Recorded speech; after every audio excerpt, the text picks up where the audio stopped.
Alafu wewe Nyamsa sijui unajikuta nani humu ndani. Kwa hiyo wewe kazi hiyo moja ndio inakukalisha masaa yote unatumia kumuta tu hilo kochi. Au ndo kazi ya kuleta humu ndani?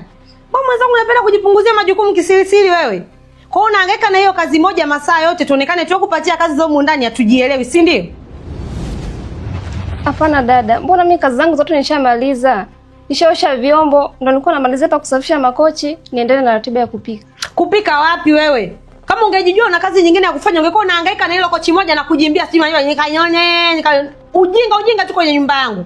Alafu wewe mimi nishakuona kabisa. Kazi humu ndani imekushinda lakini hutaki kukubaliana na matokeo. Sema tu kwamba mimi nimeshindwa kazi, sio unajilazimisha kufanya kitu ambacho huwezi. Sema basi tujue hata tunakusaidieje humu ndani. Lakini dada, mbona unapenda sana kunitabia vitu ambavyo havipo akilini mwangu? Mimi ningekuwa nimeshindwa kufanya kazi ningekwambia dada, lakini mimi kazi yangu naipenda sana na siwezi kuiacha. Unaipenda wapi wewe?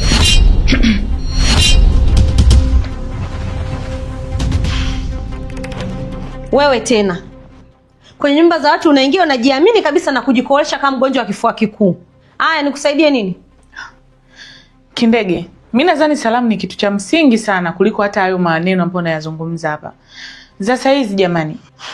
Achana na salamu. Kwa salamu na kusaidia nini? Sema kilicho kuleta humu ndani.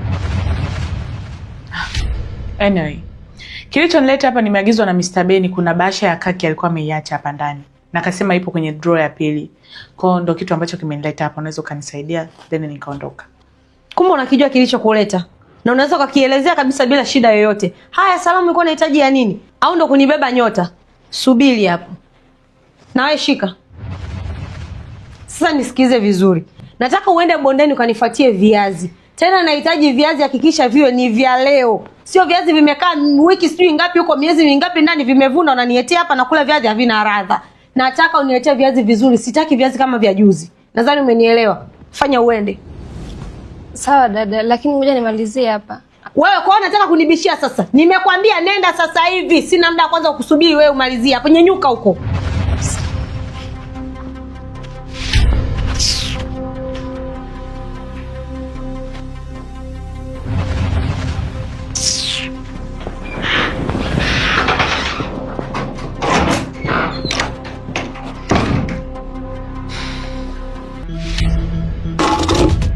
Kwenda mwana kwenda. Unatakiwa uoshe hivi vyombo na vitakati. Maana umekaa hapa hauna kazi ya kufanya. Sijui unaelewa. Halafu na kingine Bishosti. Mbona umekaa hapa una stress tangu jana? Unawaza nini? Au unataka kunitoa roho yangu? Halafu na kingine hapa hamna mwanamke wako wala mume wako wala chochote ambacho unakijua wewe. Kwa hiyo unatakiwa ufanye hii kazi hapa ya kuosha hivi vyombo na vitakati nishamaliza. Sijui unaelewa. Tami, mimi leo siwezi kuosha vyombo kwa sababu hata hivyo sijisikii vizuri, kichwa changu kinaniuma. Kwa hiyo kama ni kuosha vyombo wewe osha tu. Nimekuona hauna kazi yoyote ya kufanya ndio maana nikakuletea uvioshe na nataka uvioshe na vitakate. Nimesema kioshi vyombo.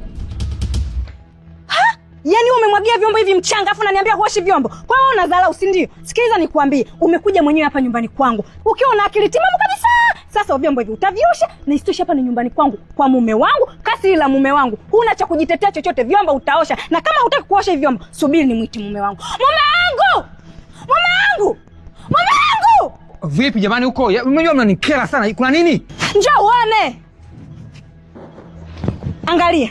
Angalia mwanamke wako chokifanya. Nimemwambia vyombo havioshi lakini kanijibu dharau. Kaenda kuvimwagia mchanga. Chungulia. Angalia. Wewe Farida. Una shida gani wewe? Hiki nini? Hiki nini nakuuliza? Yaani kwenye vyombo ambavyo inabidi uvifanyie usafi, umeamua kuweka mchanga unaongeza tena uchafu. Una shida gani wewe? Kanoni.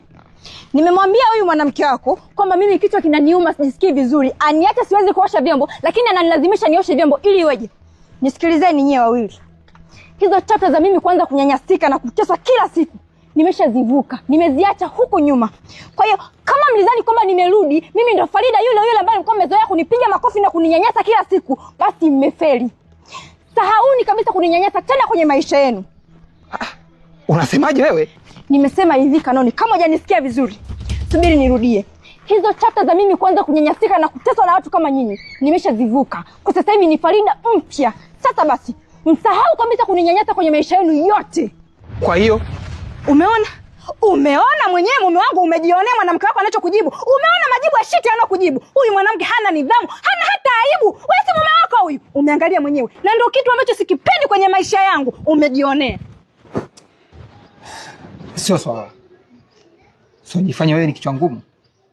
Kwamba umeshamaliza. Kwa sababu unajifanya jeuri. Tunakupa kazi ufanye unakataa kufanya. Sasa ngwani wapigie ndugu zako waje hapa. Tuwe tuyafanya mambo yawe marahisi kabisa. Usaini talaka zako kama inawezekana uondoke hapa. Kwa mjinga. Na kwa mwanamke gani ambaye unapewa kazi unakataa kufanya? Unataka kukaa hapa bure bure? Una shida gani wewe?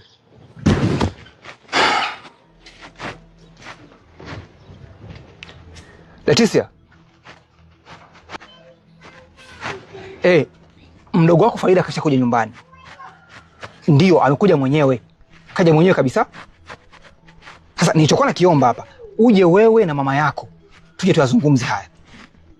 Maana haiwezekani kwa mimi nawataka wote. Sasa hivi, John sasa hivi. Sawa. Mwanamke gani wewe?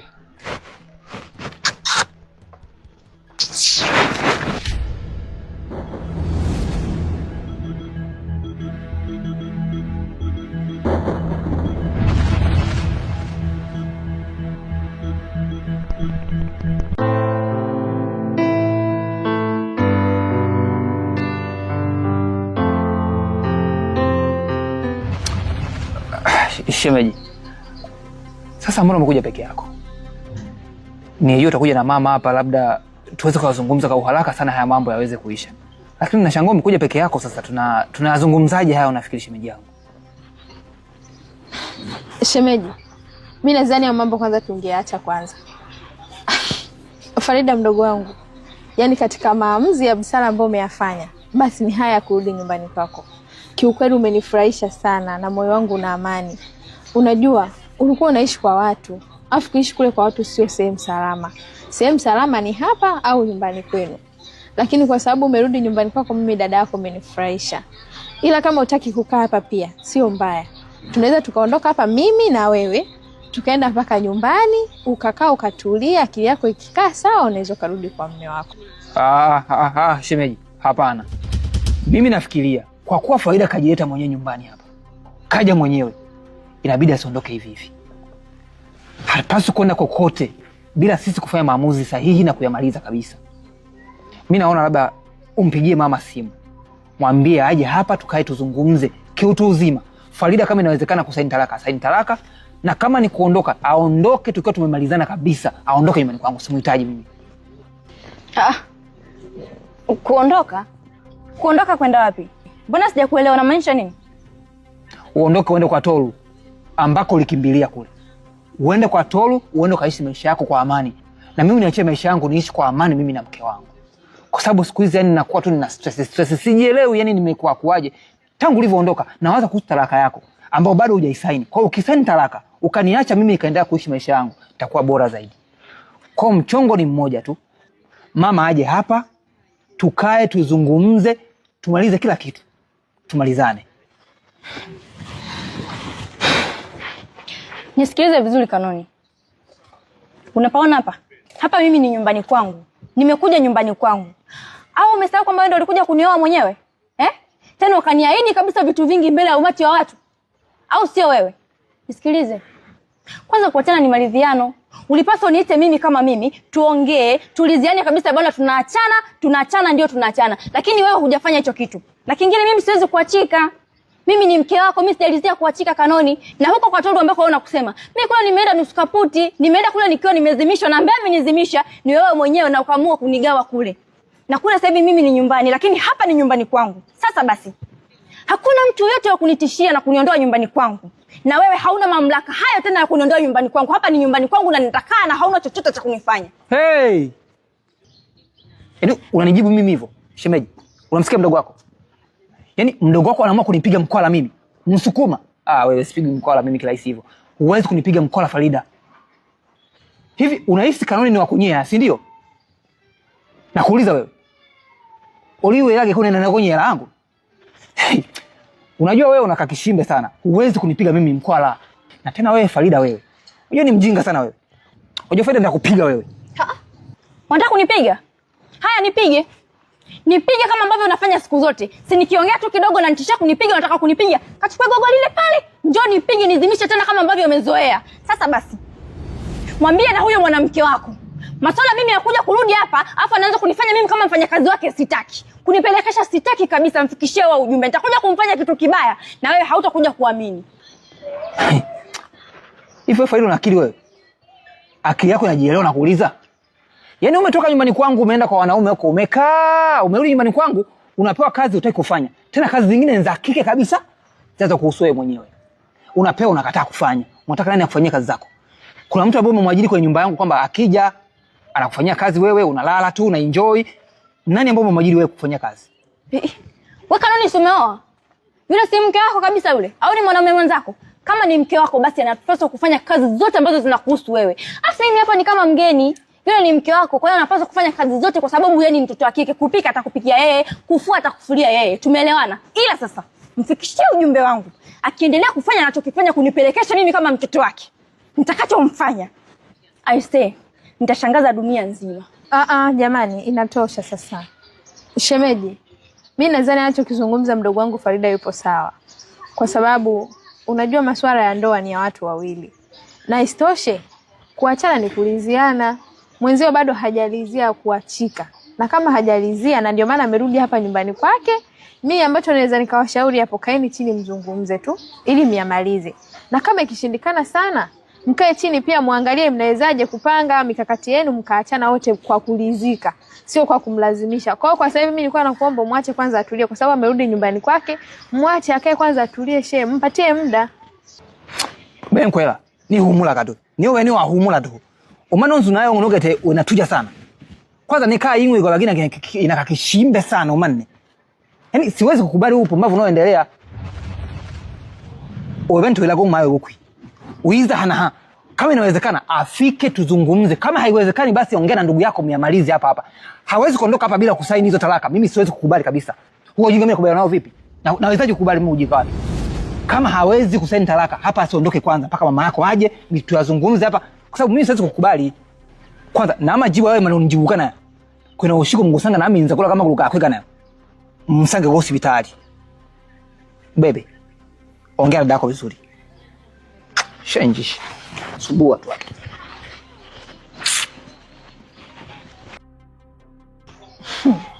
Farida mdogo wangu, mimi tu nikupongeze kwa hichi kitu ambacho umekifanya. Lakini pia mimi ningekuomba kama unaendelea kubaki hapa, basi kuwa makini sana na uwe muelewa uwasikilize. Kwa sababu unaona watu kila muda wanakutishia kukupiga, watakuja wakuue. Na ikishindikana tu bora twende nyumbani. Haya mama ushauri. Wewe si ndio ulikuwa unataka nirudi hapa? Si nimerudi. Haya unataka kitu gani tena ambacho mimi sijakitimiza ambacho ulikuwa unakitaka? Nimesharudi na kingine masuala ya kunishauri kama mwanzo sitaki. Yaani sitaki kabisa.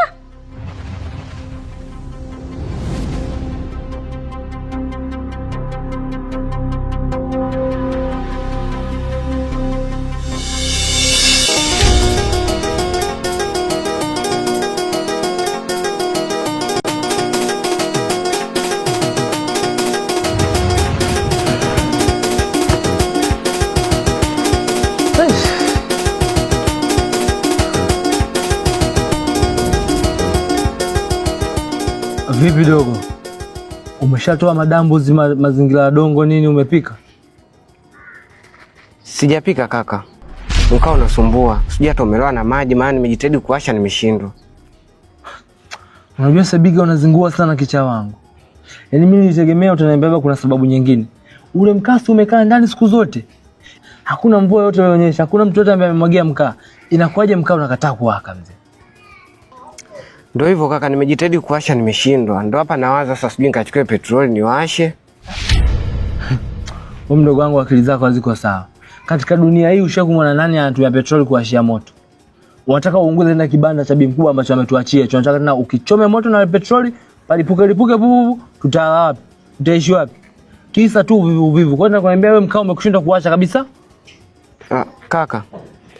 Mimi nahisi na muda mrefu sijapika. Na ndio maana hadi moto umenishindwa kuwasha. Amna, tatizo lako mwili wako una adapt vibaya.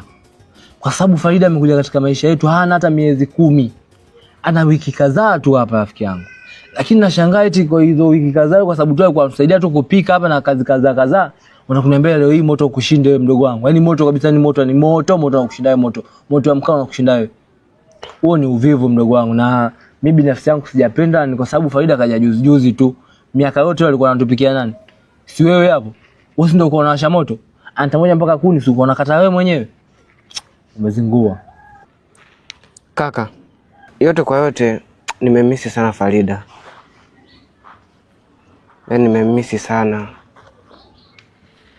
Maana huwa akiwepo hapa nyumbani huwa napiga story, tunaenjoy, tunafurahi mimi na yeye. Sasa kaondoka, kaka nimekuwa mpweke sana. Maana alipokuwepo hivyo vitu vingine alikuwa anavifanya yeye.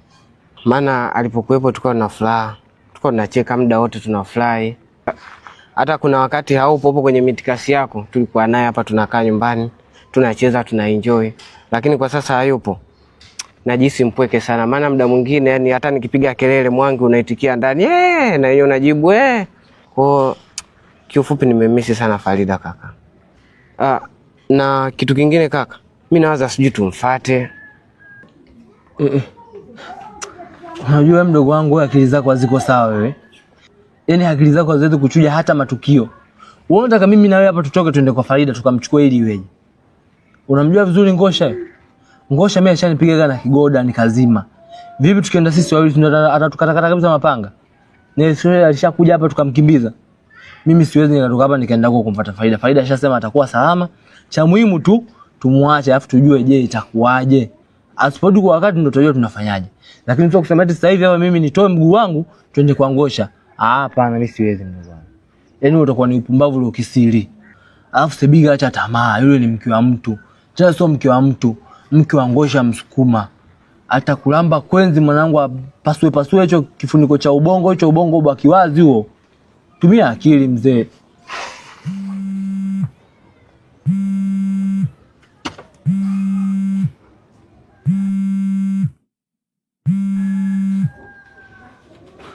Halo. Halo, Kichinjile, ni mimi Farida hapa. Habari yako? Salama tu, mnaendeleaje? Sisi tuko vizuri kabisa, sijui wewe huko. Mimi niko salama kabisa. Vipi? Leo utakuwa naomba tuonane? Muda ninao, tunaweza tukaonana. Saa ngapi? Mimi nataka tuonane sasa hivi. Sawa inawezekana. Hapo tu niambie ni sehemu gani nije mali tuweze kuonana. Mimi naona vizuri zaidi tungekutana pale maskani kwako. Capricorn kwa namba, si ndio? Yeah. Basi sawa, haina shida. Kama ni Capricorn hapo, mimi nakuja sasa hivi hapo na Tiandala. Haya, bye. Sawa. Sasa hivi yani. Haya.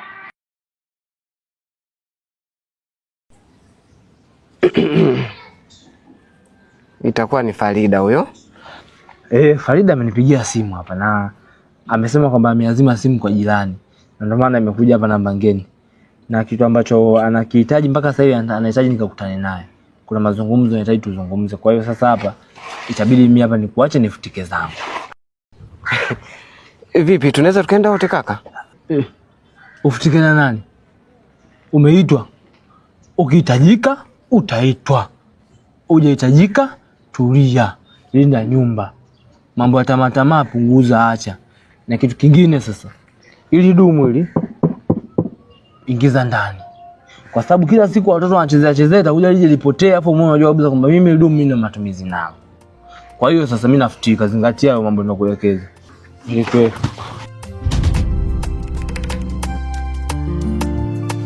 ameenda. Si mmoja tu imemsababisha mtu kanyanyuka mpaka kimbia. Farida bana.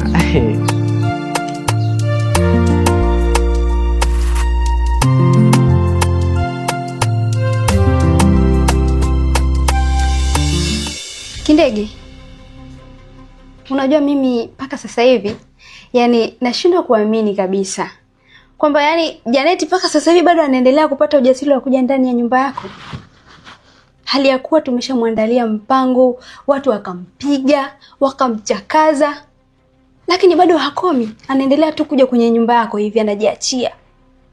Au dada, mbona mgumu? Ila mimi nadhani hii inatokea kwa sababu yeye mwenyewe hakujua kama sisi ndio tumemwandalia huo mpango. Sasa basi, itabidi tumwandalie mpango mwingine mkubwa zaidi ya ule tuliomwandalia, ili apigwe kisawasawa hadi akome kuja ndani ya nyumba yako. Maana inaonekana yani somo alijampata vizuri. Kwa tufanye hivyo Kindege. Yaani Jeni, mimi sikufichi.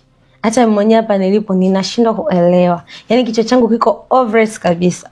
Sielewi dada sijui ana moyo gani. Yaani kwa kipigo alichompatia bado leo analeta miguu yake huko ndani. Sio kwa sababu akili zake yani hazijielewi, ndio maana hata hajapata hata muda kukaa chini kujifikiria kwamba amepigwa kwa kosa gani. Lakini bado anajileta kwenye nyumba yangu. Ila mimi nahisi kama ulivyosema kweli. Itabidi tumwandalie mpango mkubwa zaidi ya ule.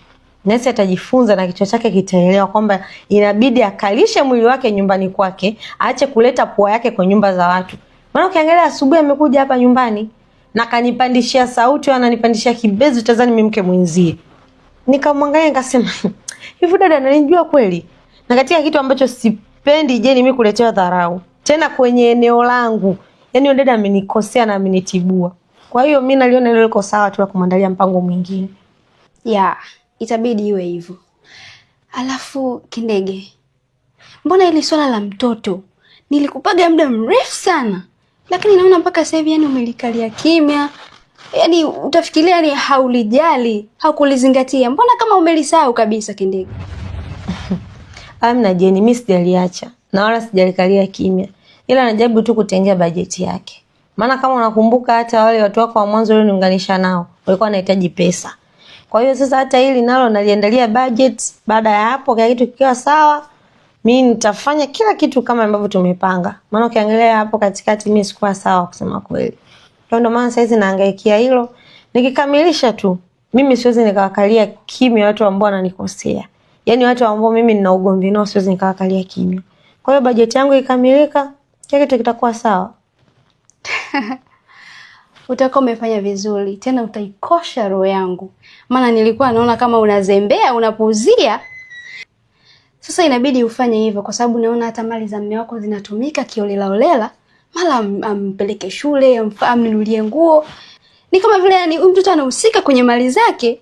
Kwa fanya haraka hata uokoe hizi mali za mume wako. Jeni hilo limeisha. Nadhani ipo kwenye mikono ya Pilato sasa. Yaani kinachofuata tu ni kungoja hukumu. Yaani wote ambao wamepita kwenye njia zangu nitawanyosha.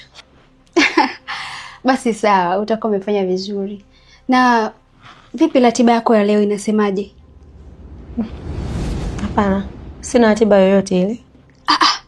Kumbe hauna ratiba?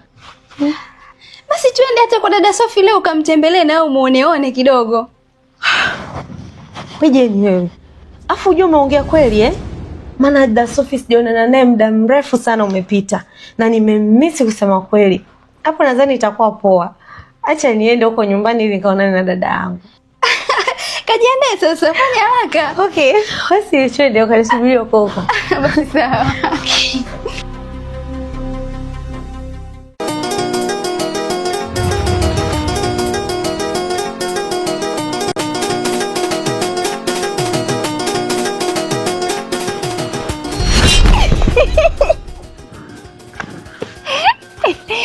Wewe Kichinjile wewe.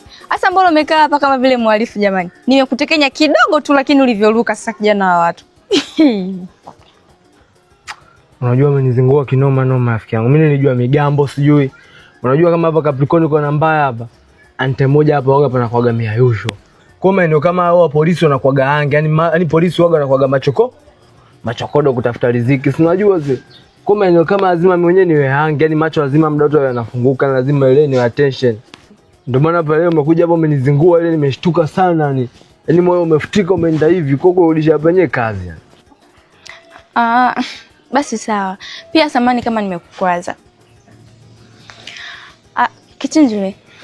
Kitu ambacho nimekuitia hapa ni kwamba ile pesa ambayo nilikwambia nadhani siku si nyingi naenda kuipata. Kwa sababu nilivyotoka pale nyumbani, nilienda kule nyumbani kwangu kwa sababu nilikuwa naenda kuangalia vitu. Na hivyo vitu kwa bahati nzuri nimevikuta. Kwa hiyo hapa natafuta tu dalali wa kuniletea mtu wa kuvinunua ili kusudi niviuze nikupatie hiyo pesa. Vitu? Ni vitu gani hivyo Farida? Ni vitu ambavyo nilizawadiwa siku ya harusi yangu. Kwa hiyo nataka niviuze ili kusudi tupate hiyo pesa kumtoa kule dada. Farida, Yaani vitu ambavyo umepewa kama zawadi siku yako ya harusi, leo hiyo unataka uviuze. Sasa kwa nini unataka uviuze? Uone kwamba utakuwa unakosea kwa sababu vitu ambavyo umepewa kama zawadi ni moja kati ya kumbukumbu katika maisha yako. Kwa nini leo hiyo unataka uviuze kwa sababu yangu? Ni kweli Kichinjili unachokisema kwamba ni vitu vya thamani, lakini hiyo thamani tena kwangu havina. Toka siku ambayo nimeanza kugombana na Kanoni, niliviona havina thamani yoyote kwangu. Kwa hata hivyo mimi nilizawadiwa tu. Kwaona mimi nikivitoa ni vile vile tu. Mimi nitakuwa nilipewa na mimi natoa. Kwa haina utofauti yoyote. Na kingine, sasa hivi tuzingatie kuhusu dada. Achana na hivi vitu. Mimi naenda tu kuviuza ili kusudi tupate pesa dada atoke kule. Cha muhimu ni dada na sio hivyo vitu. Unazungumza tu kila rahisi Farida. Lakini ni sawa kwa kuwa wewe ndio umeamua hivyo. Mimi siwezi nikakupinga, lakini na vipi kuhusu mume wako? Hawezi kushtukia kweli? Maana akishtukia mambo yanaweza akawa mengi, anaweza akakuzingua unajua. Hapana Kichinjili. Mume wangu hawezi kushtuka chochote. Na hata kama akishtuka, hawezi kunifanya chochote kwa sababu vile vitu havimuhusu. Japokuwa nilipewa siku ambayo tunafunga wote ndoa, lakini havimuhusu kabisa. Vile sio vitu vyake, ni vya kwangu. Kwa hiyo nina haki zote kabisa za kuuza. Basi sawa Farida, mimi nitafurahi kama utakuwa umenisaidia kwa wakati. Mimi sina neno. Haya, hamna shida. Basi mimi nilikuja tu nikupe hizo taarifa, lakini kwa sasa hivi naomba nirudi nyumbani. Basi sawa Farida, unaweza ukaenda na mimi ngoja nifutike niende kwa nyakati zangu. Haya, bye. Okay, bye Farida. Mimi naenda. Sawa, bye. Mimi naenda hivi. Poa, unaweza ukaenda tu katangulia. Naenda. Unaenda fume gani? Kama uendi basi ngoja mimi nikuache naondoka.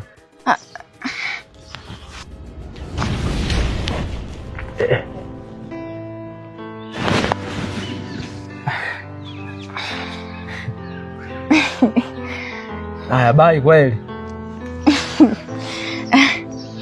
Aya, basi mimi naenda. Msalimie Sebiga. Sawa, nitamsalimia pia. Bye. Sawa.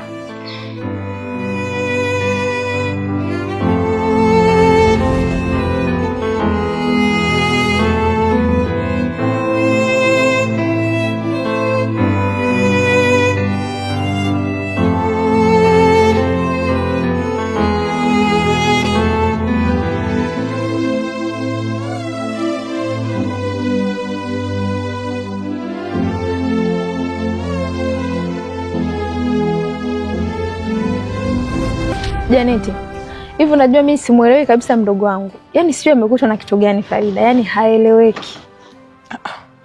Unamaanisha nini? Mbona hata sikuelewi? Yaani huwezi amini. Farida amerudi nyumbani kwake. Usitaki kuniambia kuwa mlimfuata? Janeti, hakuna mtu yoyote alienda kumfuata. Ni yeye mwenyewe tu na akili zake zimemkokota huko alipokuwepo hadi nyumbani kwake. Mimi hapo wenyewe nimetoka kule nyumbani kwake, nimeongea naye na mume wake mara nyingi alikuwa anamwambia ampatie talaka waachane. Ile yeye amekataa, amesema hataki talaka, yeye anaitaka ndoa yake. Lakini kwa jinsi ambavyo namwangalia, anaonekana hayupo sawa kabisa. Yaani anaonekana ni mtu fulani ambaye ni kama vile ana mipango. Yaani sio Farida ambaye namjua. Leticia bwana, unataka kusema nini sasa? Wakati tayari amesharudi pale nyumbani na ulikuwa unatamani sana arudi kwa mume wake. Kwa mimi sioni kama kuna shida hapo. Unavozungumzia si humuelewi sana waza nini, unamaanisha kitu gani? Wakati ameshaamua kurudi nyumbani kwake, basi ndio kitu ambacho ulikuwa unakihitaji, kwa nini usifurahi? Janeti, mimi sawa nilikuwa natamani arudi nyumbani kwake. Lakini sio hivyo. Mimi nilitaka atoke kule kwa watu, arudi kwake au aje nyumbani akae kwanza atulize akili yake kwa sababu anavyoonekana ni hayuko sawa kiakili. Na isitoshe, mume wake anamtishia muda mwingi kumpiga. Na hata yule mwanamke mwenzie yule anaonekana sio mtu mzuri. Je, wakimzuru wanaweza kumuua mdogo wangu unajua? Naomba unisikilize kitu kimoja. Unatakiwa kujua sasa mdogo wako ni mtu mzima. Na kama ni mtu mzima anajua kujisimamia mwenyewe. Anatakiwa apite wapi ili apate kitu fulani, anatakiwa ajiendeshe vipi ili aweze kuwa salama. Kwa yani sidhani kama kuna kitu chochote kibaya ambacho kinaweza kumkuta. Kwa mimi ningekushauri tu, acha kuwa unawaza.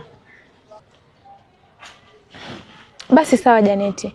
Mimi nimekuelewa, nitajaribu japokuwa ni ngumu kwa sababu si unajua ile ndo mdogo wangu peke yake. Yaani ninavyompenda, yaani nahofia hata sija kapata na changamoto. Na mimi ndo nakutoa hiyo hofu yako sasa. Mdogo wako tayari ni mtu mzima, anajua kujisimamia. Na anyway, vipi? Leo hujaenda shule? Janeti, kiukweli mimi leo sijaenda kazini. Yaani nimeamka kichwa changu hakipo sawa, nilikuwa na mawazo mengi kwao. Nimeona hata nikienda kazini nitaenda kuvurugana tu na watoto wa watu. Kwao sijaenda. Kwanza kabisa pole. Na nilikuwa naomba tu nikushauri kitu kimoja. Leticia, naomba uwe makini sana na kazi yako. Na ukiwa kazini naomba usiwe unachanganya na vitu vingine ambavyo sio hata vya msingi. Kumbuka hiyo kazi yako ndo msingi wako wa maisha. Yaani ambao unaweza kukusaidia wewe, mama yako, pamoja na huyo mdogo wake unayosema unampenda sana. Sasa ukiharibu kazi labda kwa stress zingine za nyumbani, wewe unadhani utasaidia vipi familia yako? Kwa mimi ningekuomba tuwe makini sana na kazi yako. Sawa Janeti, mimi nimeelewa ushauri wako na nitafanyia kazi. Vizuri. Na leo nilikuwa nimepanga nikupigie simu. Maana huko nyumbani nimeandaa chakula kingi sana. Nilikuwa nimeandaa kwa ajili yangu pamoja na wewe. Lakini kwa kuwa tumekutana hapa na nyumbani ni pale tu, naomba tuende nyumbani tukale chakula. Janeti, mimi kuhusu chakula hata usijali. Kiukweli niko sawa, nimeshiba. Hapa tu acha niwahi nyumbani kwanza nikapumzishe kichwa changu. Sitaki hayo mambo yako. Kwa unataka kuniambia hicho chakula ambacho nimeandaa kwa ajili ya watu wawili nakula na nani? Au unataka nikakimwage? Au kiharibike tu mle ndani kichache? Mimi naomba tuondoke bana. Twende tukale chakula.